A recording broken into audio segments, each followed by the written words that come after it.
This video is presented by mybookie.ag. What's up, everybody? Here are my predictions for this weekend's UFC card, headlined by Cory Sandhagen versus TJ Dillashaw. The card's not bad. There's a lot of good matchups, a lot of prospects on the card, and of course that main event has title shot implications. The winner of that fight is for sure going to be the next guy in line to fight Petr Yan. I would have to say that the prospect of the night is Kyler Phillips. Very well-rounded, extremely quick, and really putting things together. I expect him to be a contender by like early next year. The fighter of the night is of course going to be TJ Dillashaw. His long-awaited return with all the odds stacked against him. And everybody's going to be watching out if he still has it, if he still is the best fighter in the bantamweight division. The banger of the night is going to go to Adrian Yanez versus Randy Costa. A striker's delight between two creative kickboxers with tremendous power in everything they throw, and they only know how to press on the gas. The fight of the night is going to be that main event. Sandhagen versus Dillashaw is by far the most skilled fight of the card, and honestly, one of the most skilled fights of the entire year. And finally, the stake of the night, the guy in hot waters, is Darren Elkins. 1-4 in his last 5 fights at 37 years old and hasn't fought in almost a year. That has to sound the alarms for Darren Elkins to perform.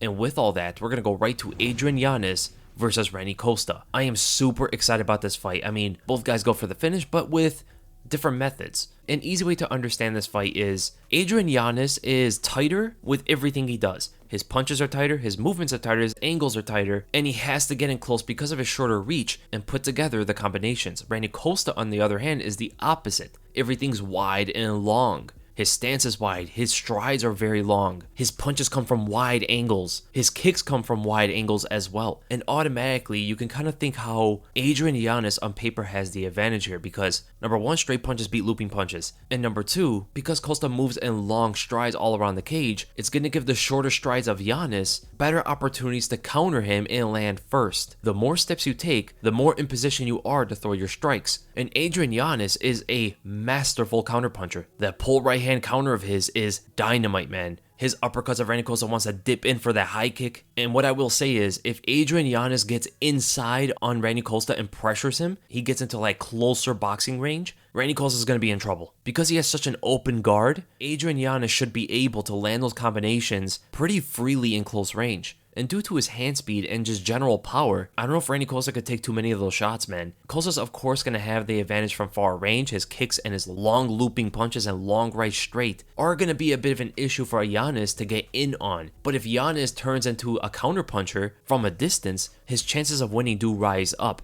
But if he's going to do that, he's not going to have the opportunity to pressure Randy Costa and find the combination. So Adrian Yanez is going to be at a fork in the road of what style he wants to show up as. The counterpuncher who sits back on those long punches and catches Costa through that open guard, or use his own tighter guard, slicker head movement to get in on Randy Costa and swarm him with combinations. I will say that if Adrian Yanez wants to sit back as a counterpuncher, he's going to be more susceptible of getting caught by the end of Costa's punches and potentially the kicks because Randy Costa's tricky. He mixes up things very, very well. There'll be times where he's thinking too much in the fight and things don't come out the way he wants them to, and Yanez doesn't really have that sort of problem. But Randy Costa can be pretty problematic due to his feints and due to his unorthodox style from a distance. But ultimately, my prediction for this fight, I'm going to go with Adrian Yanez. I think if he pressures Costa, finds momentary counter shots, but only to pressure him afterward and find the combinations as the offensive fighter, swarming the longer guy, Adrian Yanez should be able to find his TKO probably in the second or third round. And then we go to the main event.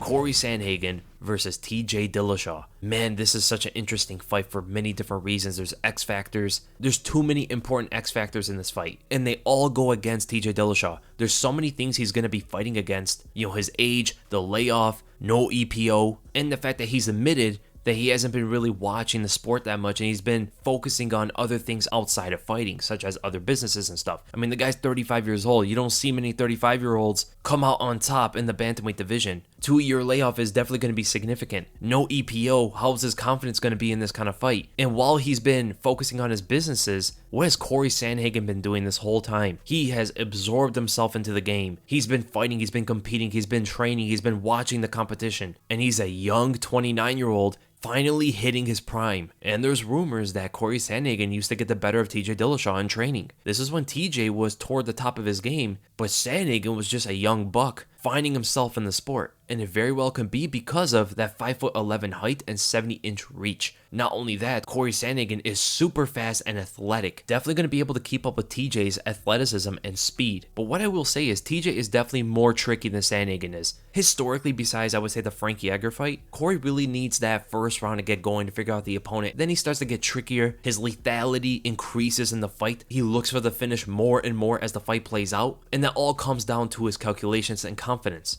TJ Dillashaw is not necessarily like that. TJ fights the same in the first round as he does in the fifth. His cardio is absolutely off the charts, whereas Sandhagen has never fought 5 rounds in his entire career. He's never even gone to the 4th round. And there have been moments in the past where he started to get tired in a fight. That could be the biggest issue for Sandhagen going into this one with TJ. Not only that, TJ is more well-rounded. He's such a good striker. He's so well-rounded just in the striking game. He has one of the most complicated footwork patterns in all of MMA. He's probably the best switch fighter in the entire UFC. His kicks come from weird angles, although he doesn't throw many different kinds of kicks. He throws every kind of punch in the book. But the striking is not the most important thing here because I do think Sandhagen might be the more efficient and effective striker, combining with his attributes. The main thing going for TJ here is to be a mixed martial artist, use the wrestling and Brazilian Jiu-Jitsu. He's a much better wrestler than Cory Sandhagen. Sandhagen's takedown defense is just not that good, man. One of the weaker takedown defense in the bantamweight division, and people forget about TJ's takedowns. People forget about that outside trip double leg that he got off of Sansao. TJ can wrestle, really wrestle, and he puts his striking together with it better than most fighters I've ever seen. That is TJ's path to victory here. Mix it up with the wrestling. He doesn't want to strike too much and make it a kickboxing bout with Sandhagen. Sandhagen is just way too lethal with everything he does. There's no other better way to say it. And TJ can sometimes put himself in harm's way as he will commit into everything he does. When TJ moves, it is calculated, but it's like TJ is thinking about the combination and thinking about, like, anticipating the opponent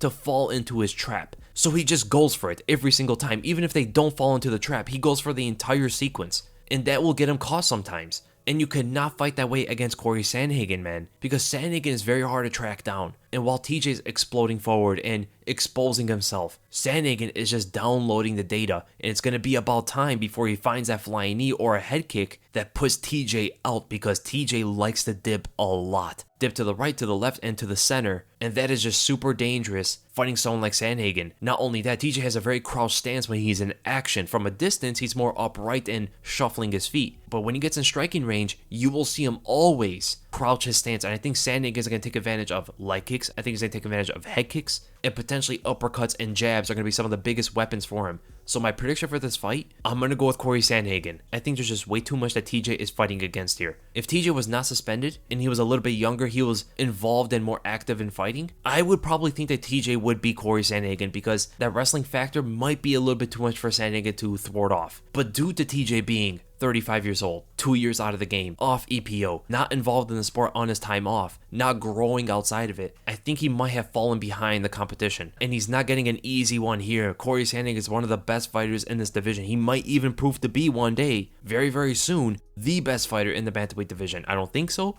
but it's possible. But if TJ somewhat pulls this off, with all the odds against him, and he does it clean, nothing more I could say than, hey man, TJ deserves that title then. But I will go with Cory Sandhagen, and I'm going to go by a 3rd round TKO. Now the odds do have Cory Sandhagen as pretty much a 2-1 favorite, really counting out TJ Dillashaw, and it's most likely due to the age and the time off. And I agree, I do think Sandhagen should win this fight. But stylistically, technically, without looking at the X factors, TJ can beat Cory Sandhagen 100%. He has that entire wrestling and grappling game over Sandhagen. But again, the age and stuff might be a bit too much. But if you're someone who believes that TJ possibly can pull this off, there's no other better place to go than mybookie.ag. Throughout the entire card are pretty crazy, man. Not a lot of big favorites. A lot of them are extremely close. We have 2 pick'em fights in Diana Belbita versus Hannah Goldie, as well as Punahele Soriano versus Brendan Allen, and that fight is extremely interesting because it's a contrast of styles, the striker versus the grappler. Allen doesn't move his head, he gets hit very often, but Soriano does not have good cardio,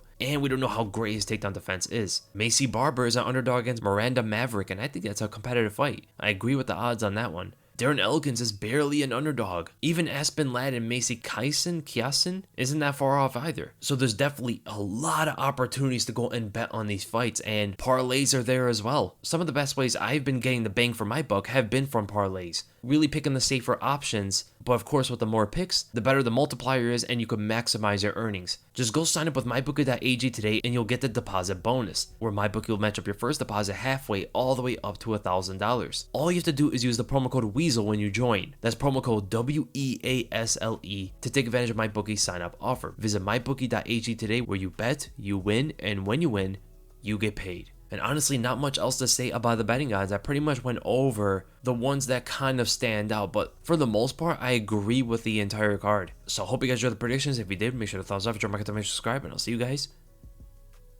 in the next video.